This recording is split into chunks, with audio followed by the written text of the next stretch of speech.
ሰላም እንዲናችሁ በያላችሁበት ነገር ሰላም ነው። አሸይና እንዲወላችሁ እሞኝላችኋለሁ። በስችስ ገቡ እንደሉ ማዳችሁ ላይክና ሼር እያደረጋችሁ ሐሳቦቻችሁን ለብዙዎች አካፍሉ። ለዚህም ሁሉ አመሰግናችኋለሁ። ዛሬ ሚዛናችን ዘላችሁ የመጣ ነው እንግዲህ አነጋጋሪውን የጋዜጠኛ ሰይፉ ፋንታሁን ድርጊት ነው። እንግዲህ በተወዳጁ አርቲስት ነጻነት ወርቅነህ ስርዓተ ቀብር ላይ ወዳጆቹ ቤተሰቦቹ ወጥተው ንግግር አድርገዋል። እንዲሁም ደግሞ ጋዜጠኛ ሰይፉ ፋንታሁን ወጥቶ እንዲናገር እድሉ ቢሰጠውም ወይም ደግሞ ቢጠራም ወደ መድረክ ወጥቶ ለመናገር ፈቃደኛ አይደለም አልነበረም እና ይሄን ተከትሎ አንዳንዶቹ ትቢት ነው ቸልታ ነው ምን አገባኝ ነው በሚል ይሄን ተከትሎ ሰይፉ ፋንታሁን ለማንቋሸሽ መከሩ አሉ።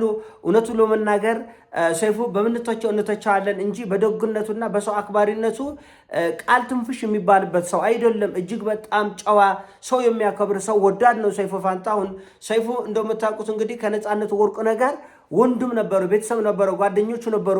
ህንድ አገር ድረስ ሂዶ ሲታከም ከ1 ሚሊዮን ብር በላይ እንዳወጣ ከዛ አልፎ ተርፎ ከአሜሪካ ኢትዮ አሜሪካዊት ዶክተር በማምጣት ክትትል እንዲደረግለት ህመሙ ላይ ክትትል እንዲደረግለት ብዙ ጥረት የለፋ የደከመ ነው።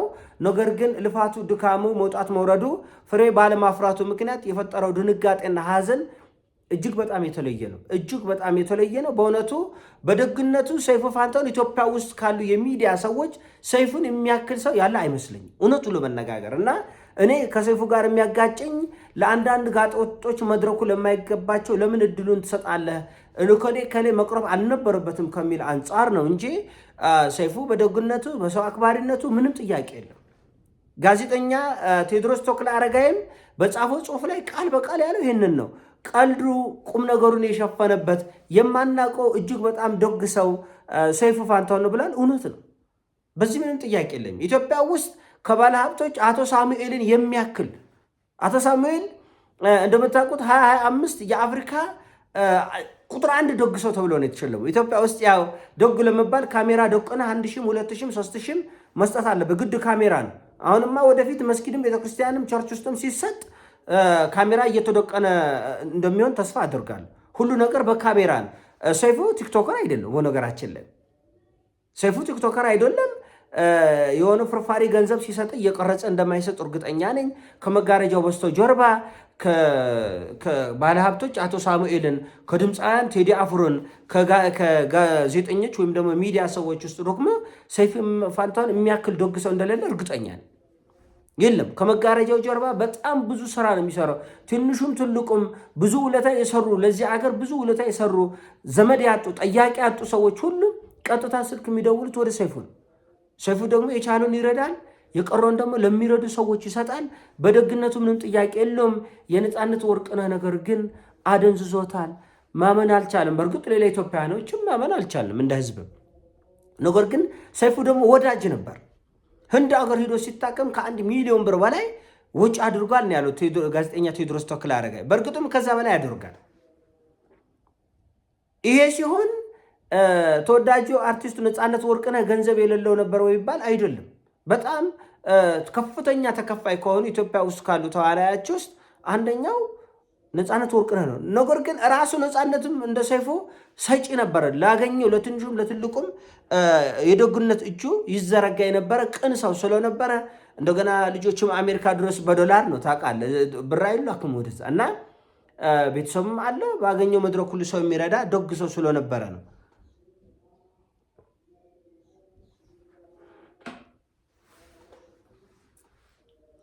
ደግ ሰው ሲያገኝ ነው እንጂ ሲያከማች አታዩትም። ደግ ሰው ሲያገኝ ታዩታላቸው፣ ሲያከማች አታዩትም። ለምን? እጃቸው ወንፊት ነው። ላገኘ ሁሉ መስጠት ነው እና አለ ትላለህ የለውም። እና ነጻነት ወርቅነህ በደግነቱ ላገኘው፣ ለወጣው፣ ለወረደው፣ በመንገድ ላገኘው ለሁሉ ሰው ሰጪ ሰው ስለነበረ እጁ ላይ ገንዘብ ሊኖርም ይችላል ላይኖርም ይችላል። በወዳጅነትም በፍቅር ምኮት አድርጋለህ። አንዳንድ ጊዜ ሰው ስላለውና ስለሌለው ብቻ አይደለም የሚረዳዳ፣ በፍቅርም ይሰጣል። እና ዛሬ ነጻነት ወርቅነህ የገጠመው ነገር እንዳይገጥመው ከሞት ለመመለስ ብዙ ጥረት አድርጓል። እንግዲህ አስቡ፣ ከአሜሪካ ድረስ ኢትዮ አሜሪካዊት ዶክተር በዚህ ጉዳይ ስፔሻሊስት፣ በነጻነት ጉዳይ ስፔሻሊስት የሆነች ዶክተር አምጥቶ ክትትል ሁሉ እንዲደረግ ምናልባት በራሷ መጣ ሊሆን ይችላል። ክፍያውን ግን ከፍለዋል። ክፍያውን ግን ከፍለው ጥሩ ሕክምና እንዲያገኝ ብዙ ተለፍቷል፣ ብዙ ተደክሟል ነው ያለችው። ስለዚህ እኔ በሰይፉ ጉዳይ ላይ ምንም በዚህ በደግነቱ ከሚዲያ ሰዎች እሱን የሚያክል እንደሌለ አውቃለሁ። እኔ ከሰይፉ ጋር የሚያጋጭን ከዚህ በፊት ልክ ዮኒ ሞጋኛን አይነት ቡትቷም ሃይማኖትን ከሃይማኖት ዘርን ከዘር ሲያፋጅ ኖረ። አሁንም ድረስ ለአፋቸው ሎከት የሌለ አንዴ ጴንጤ፣ አንዴ ኦርቶዶክስ፣ አንዴ ሙስሊም፣ አንዴ ሃይማኖት አልባ የሆኑ ህዝቡን እንደሚያናክሱት የበግ መንጋ ደግሞ ተከትሎ እነሱን ተከትሎ ብዙ ቀውስ እንደሚፈጥረው ለእንደነዚህ አይነት ሰዎች መድረክ ለምን ትሰጣል ብዬ ሰይፉን ተናግራለሁ። ከዮኒ ሞጋኛ በኋላ አንድ ሁለት ሶስት ሰዎች የጋበዘበት መንገድ ተበሳጭቼ ተናግሬ ያውቃለሁ። በተረፈ ሰይፉ ሰው አክባሪ ነው። ሰይፉ ሰው አክባሪ ነው። ሰይፉ ደግ ሰው ነው። ምንም ጥያቄ የለም። የሚያክለውም የለም። ለመቄዶንያ ብቻ በቢሊዮን የሚቆጠር ገንዘብ እንዲሰበሰብ ማድረጉ ትልቅ ውለታ ነው። ነገር ግን ከዛ አልፎ ብዙ አርቲስቶች፣ ብዙ ለኢትዮጵያ ውለታ ያሉ ጀግኖች፣ የወደቁ ሰዎችን ሁሉ ከመጋረጃው ጀርባ ከአሜሪካ ተልኮላችሁ፣ ከጀርመን ተሰጣችሁ፣ ከእንግሊዝ መጦላችሁ እያለ የሚሰጠው የራሱ ገንዘብ እንደሆነም ይታወቃል። ከስፖንሰሮች ጋር እንደሚያገናኝም ይታወቃል። እና የሰይፉ ደግነት ጥያቄ የሌለው ነው። በምናከብረው እናከብራለን። ቲክቶከር ስላልሆነ ደግነቱ ሁሉ በካሜራ እይታ ውስጥ አይቀርም። ማላገጫ ከሆነ ቲክቶከሮች እኮ 1000 ብር ይዘው 5000 ብር ይዘው 2000 ብር ይዘው ሲያላግጡ ነው የሚውሉት በደሆች በምስኪኖች ላይ። ሰይፉ ግን እንደዛ አይደለም። እና በሚመሰገነው ነገር እናመሰግናለን፣ በሚደነቀው ነገር እናደንቃለን። ቅን ሰው ነው፣ ደግ ሰው ነው፣ ሰው ወዳድ ነው፣ ሰው አክባሪም ጭምር ነው። እና ህይወቱም አርያ የሚሆን ሰው ነው። ከዚህ በፊት የነበረበት የሱሱ ህይወት የተመሳቀለው ግራ የገባው ብዙ ውጥንቅጡ የወጣው ህይወት ራሱን ያወጣበትና ያሳደገበት መንገድ ሁሉ የሚያስመሰግነው ነው። ሰይፉ የሚያስመሰግነው ነው። እንዳልኩት ግን ለምሳሌ እኛ ሰይፉ ለማይገባቸው ሰዎች መድረክ አትስጡ ስንል ኪሳራ እንዳለው ጣጣ እንደሚያመጣበት እናውቃለን። ለምሳሌ አዶናይን ባለማቅረቡ ምክንያት ሰይፉ ምን ያክል የስድብ ውርጅብኝ እንደወረደበት እናውቃለን። ግን ይውረድብህ፣ ስድቡን ተቀበል። ለትውልድ ለውጥና እድገት ሲባል ስድቡን ጠጣ፣ ጎንበስ ብለህ ስድቡን ተቀበል እንጂ ለጋጠ ወጦች መድረክ አትስጥ ነው ያልነው። ኪሳራ እንዳለው፣ ስድብ እንዳለው፣ ማንጓጠጥ እንዳለው እናውቃለን። ግን ስለ ህዝብ ሲባል ዋጋ ክፈል ብዬ ነው እንጂ ዋጋ እንደሚያስከፍል ጠፍቶኝ አይደለም።